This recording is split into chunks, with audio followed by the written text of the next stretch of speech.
വർഷത്തോളമായി യമനിൽ ജോലി ചെയ്തിരുന്ന ബന്ധുക്കളും സുഹൃത്തുക്കളും അടങ്ങിയ 8-അംഗ സംഘം നാടണഞ്ഞു. പല കാരണങ്ങൾ കൊണ്ട് നാട്ടിൽ പോകാൻ കഴിയാതിരുന്ന സംഘത്തിന് സാമൂഹിക പ്രവർത്തകരുടെ ഇടപെടലാണ് സഹായമായത്.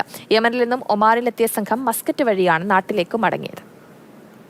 തെക്കൻ യമനിലെ ഏദനിൽ സർക്കാർ നിയന്ത്രണത്തിലുള്ള ആശുപത്രിയിൽ ജോലി ചെയ്തിരുന്ന പത്തനാപുരം സ്വദേശി അനൂപ്, ഭാര്യ തൊടുപുഴ സ്വദേശി ലിൻസി, മക്കളായ ഡിയോൺ, ആരോൺ, ലിൻസിയുടെ സഹോദരൻ ലിബിൻ, ഭാര്യ അഞ്ജന, മകൻ ലിയോം, തൊടുപുഴ സ്വദേശി ജാസ്മിൻ പീറ്റർ എന്നിവരാണ് നീണ്ട ഇടവേളയ്ക്ക് ശേഷം നാടടഞ്ഞത്.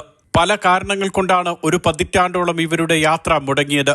2014 മെയ് 23-നായിരുന്നു അനസ്തേഷ്യ ടെക്നീഷ്യനായ അനൂപും ഭാര്യ ലിൻസിയും യമനിലെത്തിയത്.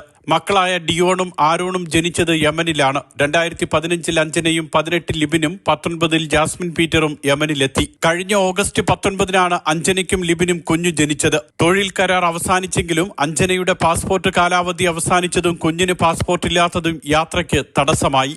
ഇവിടുന്ന് ഞങ്ങളെ കയറ്റിവിട്ട് കഴിഞ്ഞാൽ നാട്ടിലെ യമനിയ മാനേജർ തിരിച്ചവരെ അതേപോലെ ഡീപ്പോർട്ട് ചെയ്ത് കഴിയുമ്പം ആ ഇരിക്കുന്ന സ്റ്റാഫ് ആരാണോ അവർ സിഗ്നേച്ചർ ചെയ്ത് അവർ $3000 പെനാൽറ്റി കൊടുത്തെങ്കിൽ മാത്രമേ ഇവർക്ക് തിരിച്ച് പുറത്തിറങ്ങാൻ പറ്റത്തുള്ളൂ യമനി വന്നു കഴിഞ്ഞാൽ. അപ്പോൾ ഇത്രയും പൈസ നിങ്ങൾക്കുണ്ടെങ്കിൽ ഞാൻ കയറ്റിവിടാം എന്നാണ് അവർ പറഞ്ഞത്. ഇന്ത്യയും യമനും തമ്മിലുള്ള നയതന്ത്ര ബന്ധം പുനഃസ്ഥാപിക്കാൻ കഴിയാതിരുന്നതോടെ പ്രതിസന്ധി രൂക്ഷമായി. ഇടുക്കി MP ഡീൻ കുര്യാക്കോസിന്റെ ഇടപെടലും മസ്കറ്റ്, റൂവിയിലെയും സൗദി അറേബ്യയിലെ റിയാദിലെയും KMCC പ്രവർത്തകരുടെ സഹായവും ആശ്വാസമായി.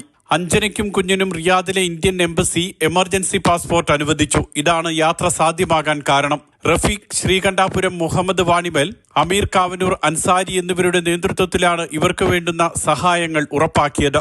Mathrubhumi news, Muscat.